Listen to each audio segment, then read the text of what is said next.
Oh, bonjour chez vous, ici SR Bishima. Eh bien, vous êtes sur votre chaîne avec votre coach Daniel Biampata. Au fait, voilà, je suis là pour ces capsules qui interviennent juste après le match RDC contre Sénégal. Donc, les Congos jouaient au Sénégal à Dakar. Je pense bien c'était au stade de l'ancien président Abdoulaye Wade. Voilà, c'est ça. Donc, ça fait que on a vu la prestation des Léopards qui a été quand même très correcte sur l'ensemble du match. Voilà, on est content, on félicite l'équipe pour ces matchs parce qu'ils ont pu nous ramener un point. Et voilà, en même temps, on va profiter un peu pour parler de quelques faits saillants du match et une petite, vraiment pas, je dirais pas une analyse parce que au vu de qui a été proposé par les staffs techniques menés par Sébastien Desabre, l'entraîneur-manager, il y a eu beaucoup de bonnes choses. On a senti qu'il y avait un plan de match qui était respecté en dépit de quelques défaillances, mettons, qu'on a remarquées auprès de certains de nos joueurs. Donc, sinon, dans l'ensemble, c'est très bon. Le Léopard est encore en course, donc avec 4 points. Les Soudan est en tête avec 7 points et puis le Sénégal vient en deuxième position avec 5 points. Donc normalement, on joue dimanche à domicile contre le Togo. Si jamais le Congo parvenait à battre le Togo, bien on va passer à 7 points. Donc ça va juste nous maintenir dans la course pour ces mini-championnats à 6. Donc on a 10 matchs à jouer. Ça, c'était le troisième match. Donc, les plus importants, il faudrait que le Congo gagne tous ses matchs à domicile et aller chercher des matchs nuls ou peut-être une ou deux victoires à l'extérieur pour pouvoir se qualifier. Donc, je pense que ça ne sera pas facile, mais oui, on a un groupe qui peut nous amener à cette qualification. Et surtout que, voilà, dans les dits du coach, sélectionneur, manager Sébastien Desabre, il a annoncé qu'il préparait l'équipe pour 2025. Donc, on attend de voir cette équipe encore beaucoup plus compétitive dès 2025. Donc, déjà, on est en 2024, on est en juin. Donc, d'ici 6 mois, on espère que le coach va rendre cette équipe à un niveau supérieur où on pourrait éventuellement prétendre briguer à une place des super favoris pour la CAN 2025 éventuellement. Donc voilà, pour le match, eh bien, on a vu la composition de l'équipe. On a eu Berto Dimitri dans le but, à droite on a eu Tanzebe, en axe central on a eu Inonga Baka et Bemba Chancel, et latéral gauche c'était Maswaku. Milieu défensif, on en a eu deux comme d'habitude, comme à son habitude. Donc Charles Piquet et Moussami. Kakuta jouait un peu comme en 10, meneur de jeu. Et puis sur les côtés, on a eu Elia Meshak et Johan Wissa. En pointe, naturellement, on a aligné Essende qui venait justement pour sa première sélection. Et voilà, il a pu jouer tout un match complet. On ne sait pas trop bien qu'est-ce qui s'est passé, qu'est-ce qui est arrivé avec Simon Banza. Mais voilà, Essende a répondu présent et surtout Kalala Maele pour son superbe bi qu'il a su mettre dans des moments où on l'attendait, où on avait vraiment besoin de ces buts-là. Donc, il a su délivrer l'équipe des, par de sa frappe, une très belle frappe au fait, qui a tout simplement laissé les gardiens des buts sénégalais, Mendy, incapable de rien faire. Donc, c'est ça, il a été battu. Donc, pour maintenant juste faire quelques remarques, et ça, c'est des remarques juste tactiques par rapport à l'équipe, parce que je dirais même pas tactique, c'est plus individuel hein, au niveau de chaque joueur, qu'est-ce qui a été et qu'est-ce qu'il a fallu améliorer, mettons, dans différents compartiments ou individuellement pour chaque joueur. Donc en défense, c'était très correct. Le 2 en axe central étaient présents, ils ont répondu présent, de belles interventions.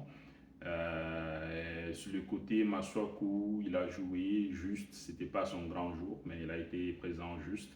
Et à gauche, je disais, au niveau du côté droit, on a eu Tanzebe qui était à sa première sélection, qui était opposé justement à un joueur très rapide, un très bon dribbleur. Il a su souvent les maîtriser. À part que, voilà, Tanzebe, c'est important. En Afrique, je ne sais pas, en Europe aussi, je pense que ça s'applique partout. On évite souvent de remettre le ballon dans l'axe parce que cela peut constituer une passe en retrait pour l'adversaire. On l'a vu à un moment donné.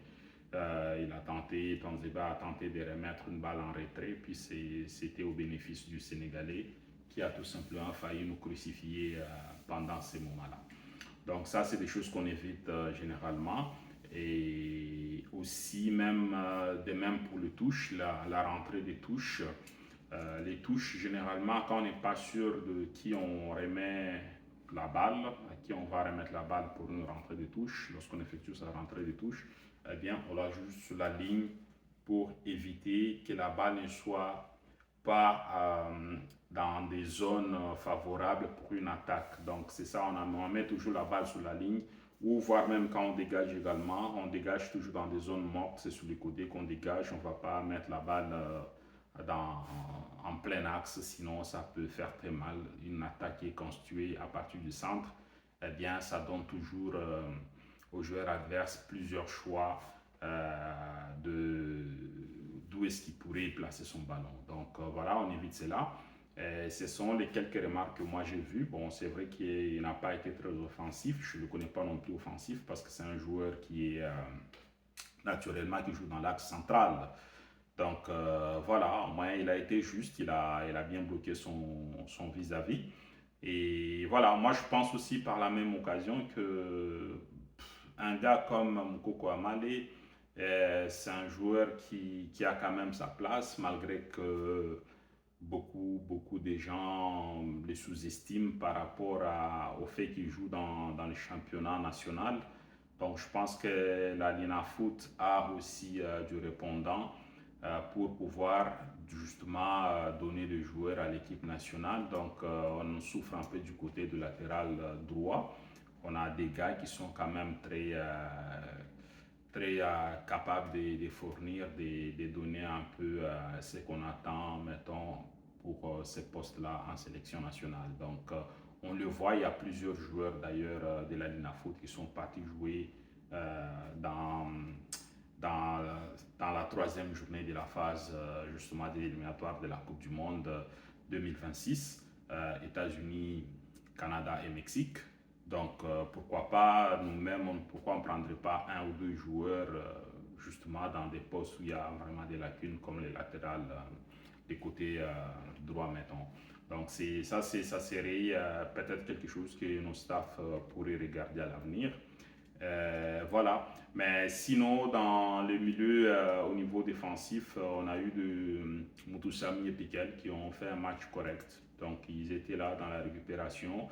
À part que Gaël Kakuta a accusé la fatigue dès la 34e minute. Déjà, moi, je pensais que c'était le temps pour le remplacer. Et voilà, Kakuta, pour ton âge, pour ton expérience, c'est un joueur qui a un très gros bagage. Je ne pense pas que aujourd'hui ça serait toujours important de vouloir dribbler, peu importe les circonstances, parce que des fois on sent que tu te compliques, Kakuta se complique vraiment la tâche. Il veut dribbler, il veut garder le ballon longtemps dans des situations difficiles ou voire même le joueur est au contact, il veut quand même essayer de jouer ce joueur-là. Non, c'est pas ce qu'il faut, mettons, quand tu viens jouer en Afrique, parce que l'arbitrage, premièrement, en Afrique, c'est pas comme en Europe. On ne protège pas les joueurs de la même façon qu'en Europe. Et heureusement, en plus, là, c'était contre le Sénégal. Tu jouais contre des joueurs pour la plupart qui jouent en Europe. Mais si tu joues contre une équipe comme la Mauritanie ou, je sais pas, les Soudans, qui ont la plupart des joueurs qui jouent sur les continents, eh bien, si tu gardes autant le ballon, il y a plus de risques qu'après tu te retrouves à l'infirmerie parce que en Afrique, c'est un peu les contacts secs, quoi. Donc, moi, je te conseillerais par rapport à ton expérience de jeu de libérer un peu le ballon, de rendre un peu, d'aérer le jeu tout simplement, rendre ça fluide et dribbler vraiment quand c'est nécessaire, quand ça peut apporter quelque chose à l'équipe. Dans ces matchs-là, toutes les tentatives que Kakuta a essayé de dribbler n'ont pas réussi. En plus, on lui a pris le ballon et voilà, ça nous a beaucoup déstabilisé. Et en plus, en Afrique, il fait chaud. Donc, tu perds le ballon. En même temps, il y a l'hydratation, déshydratation. Il faut courir après le ballon. C'était difficile. Je voyais Kakuta toujours avec un ou deux pas de retard sur son vis-à-vis direct. Donc, l'adversaire sénégalais. Donc, ça, c'est pas des choses qu'il faut. Il faut, en tout cas, si c'est un jeune Sadiki ou peut-être Diangana, j'allais comprendre, mais Kakuta, c'est la maturité, c'est l'expérience. Donc, à un moment donné, il faut faciliter la tâche, jouer juste. Et voilà, essayer de trouver tes attaquants, ça peut nous faire beaucoup de bien dans cette phase-là. On l'a vu avec KMB quand il est rentré. Il a juste stabilisé un peu le ballon, faire les bons gestes au bon moment quand il le fallait. Et puis voilà, ça nous a mené à ce but magnifique qu'Alala Maele a inscrit. Donc ça c'est au niveau des Kakuta. Par contre, au niveau de Essende, oui, masse physique, bien et tout. Il a su gérer quand même la défense sénégalaise, qui est quand même une très bonne défense aussi. Je l'ai vu récupérer des ballons. Ça, c'est vraiment encourageant pour un attaquant qui arrive à récupérer des ballons. C'est très bon signe et surtout dans un match de ce niveau-là. Pour un premier baptême, donc je pense que oui, c'était bien, c'était pas mal. Moi, je voyais peut-être autre chose, mais vraiment, c'était pas mal la prestation globale pour SND. Donc, de l'autre côté, c'était Yohan Wissa qui a donné ce qu'il pouvait donner. C'était pas vraiment de très bons jours. Aussi, on va dire que le match était très tactique et que les Sénégalais l'attendaient aussi. Donc, de même pour Elia Meshak qui a fourni beaucoup d'efforts jusqu'à fin du match au moment de la sortie. Donc, c'est ça, c'était bien, c'était correct, on va dire. Et puis, il y a eu la rentrée de Théo Bongonda, qui était un peu désillusionné par le rythme du match. Il est rentré, il s'est fait prendre un petit pont. Je ne sais pas si ce petit pont-là l'a découragé. Et puis, c'est comme perdu dans les matchs pendant une bonne dizaine de minutes. Théo Bongonda n'était pas présent en fait. Jusqu'à temps qu'Akolo est rentré et Kayembe, surtout Kayembe qui nous a fait vraiment beaucoup de bien. Akolo aussi, je le verrai vraiment bien dans ce positionnement-là de 10 à la place de Gaël Kakuta. Il peut nous faire beaucoup de bien parce que c'est un joueur qui réduit les lignes, qui bloque les lignes, qui ferme les lignes, qui va chercher le ballon, qui est bon en récupération, qui a une très bonne passe aussi. Et en plus, il est capable de tirer, il est capable de marquer, d'aller provoquer, de chercher l'adversaire. C'est un joueur qui a une très bonne technique. Moi, je pense que j'aurais peut-être dû même aligner Akolo en titulaire. Parce que c'est un joueur qui allait beaucoup nous faire du bien au milieu du terrain, meneur et en même temps un peu comme relayeur. Il allait nous faire beaucoup du bien parce qu'il sait justement, il travaille beaucoup en récupération et il a un apport offensif qui est quand même considérable. Donc, et il ne se fatigue pas aussi facilement que notre Gaël National, Kakuta. Donc voilà, c'est ça. Moi, je pense que Gaël Kakuta, ça serait mieux de commencer à l'utiliser en deuxième mi-temps, surtout quand on joue en Afrique à des températures qu'on connaît. Et voilà, peut-être deux matchs en soirée, oui, mais quand on joue dans la journée, je pense que Kakuta, ça serait mieux de les garder, de les faire rentrer au moment où est-ce que Shadraka Kolote est rentré. Peut-être il aurait pu nous faire beaucoup de bien. Donc, c'est ça. KMB, c'était parfait. Très bonne entrée. Fiston Kalala Mayele également. Très belle entrée. Et ça, c'est juste pour dire que voilà, c'était des bons remplacements qui sont intervenus au bon moment. Peut-être même si c'était un peu plus tôt, peut-être qu'on aurait mis un deuxième but.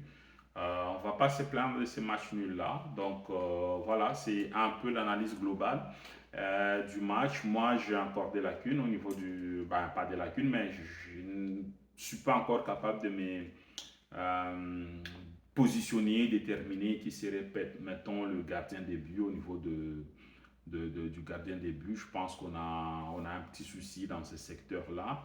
Berthaud il a fait juste ce qu'il pouvait faire, donc pas très rassurant pour moi par contre, mais il a fait son match et puis il y a eu quelques petites erreurs qui pouvaient nous coûter trop cher. Heureusement qu'il s'est rattrapé sur sa bourde et puis il a repris le ballon. Et puis bon, dans la suite du match, il a fait son match qu'on va dire correct, mais pas trop rassurant. C'est vraiment dans... on va le voir peut-être dans des prochains matchs. Donc, je n'ai rien à dire. Moi, je pense que les staff techniques va nous proposer celui qui va être meilleur parmi ces gardiens-là. Donc voilà, c'est ça, les petites capsules que j'avais aujourd'hui. On a rendez-vous dimanche contre le Togo, donc on va encore espérer on va espérer une victoire des Léopards pour nous positionner dans des meilleures conditions pour espérer aller chercher cette qualification pour le mondial. Donc, c'est un championnat, ça va être long, mais il faut quand même commencer à prendre 2 points surtout à domicile parce que si on arrive à prendre tous nos matchs à domicile, qu'on arrive à les gagner, on arrive à prendre tous nos 3 points à domicile, il y aura plus de chances de se retrouver au Canada et aux États-Unis pour la phase finale de la Coupe du Monde. Donc, voilà, c'était votre coach Daniel. Je vous remercie de nous avoir suivis. Et je voulais juste faire un petit clin d'œil pour mon ancien collègue de terrain, Picho Essende. Donc, je pense que Samuel Essende, ça doit être son neveu. Donc, Essende, c'est un collègue avec qui je jouais au foot à l'époque dans, je pense, première division Malibu, Kilimani, comme ça, où on a monté l'équipe à l'entente provinciale de Kinshasa et Pefkin. Après, c'était l'équipe qui était devenue OCK. Avant, ça s'appelait Ngandou, du président Ngandou. Je salue en passant coach Silibi et Papa Kouete qui nous ont eu comme entraîneur à l'époque, et surtout coach Pelé qui avait fait monter cette équipe-là, qui venait de Kisangani. Donc voilà, un clin d'œil à vous et puis à l'international SND, justement, le papa qui nous a fait rêver quand on était jeune. On allait le voir au stade de Martyrs. Je me rappelle d'un match où il avait marqué 3 buts. Donc voilà, c'est très bien. Encourager les fils, les neveux dans cette dynamique à servir les pays. Moi, personnellement, je suis très content de le voir dans la sélection et puis de le voir titularisé par l'entraîneur. Donc, on espère qu'il va faire du bien, mais en même temps, une pensée vraiment positive à notre Bakagol national, Cédric Bakambu. Ta place est encore quand même à l'équipe nationale, on ne va pas t'oublier. Et je sais que Cédric Bakambu a eu beaucoup, beaucoup de problèmes, de critiques de la part de ses compatriotes par rapport justement aux prestations en équipe nationale. Moi, je pense que Bakambu n'a rien de tout ça. Il n'était pour rien. C'est un très très bon joueur. C'est notre avant-centre vedette, qu'on va dire. Donc, je demanderai juste à sa famille, parce qu'en ce moment, quand on est malade, quand on est mal barré, c'est souvent la famille qui est proche, qui nous assiste. Donc, je demanderai à sa famille de l'aider, de l'assister, que ce soit au niveau spirituel, de les mettre dans la prière. Et puis voilà, nous on envoie nos énergies positives à ces très grands joueurs du Congo qu'on aime bien, qu'on aimerait revoir très rapidement sur le terrain et en santé. Donc voilà, Bakambu, là où tu es, force à toi et reviens-nous vite, on est avec toi et j'espère que ta famille va t'apporter les nécessaires dont tu as besoin pour que tu nous retrouves très rapidement sur le terrain et en équipe nationale. Donc voilà, c'est sur cette note-là que je vais clôturer cette émission et mes salutations à tous les sportifs du Congo, tous les fans du football congolais et mondial. Voilà, je vous remercie de nous avoir suivis. Je ne vais pas vous dire d'aimer cette vidéo. Faites les gestes qui vous conviennent. Si jamais vous trouvez que notre petit apport, notre petite analyse vous intéresse, eh bien, merci beaucoup. Bye chez vous.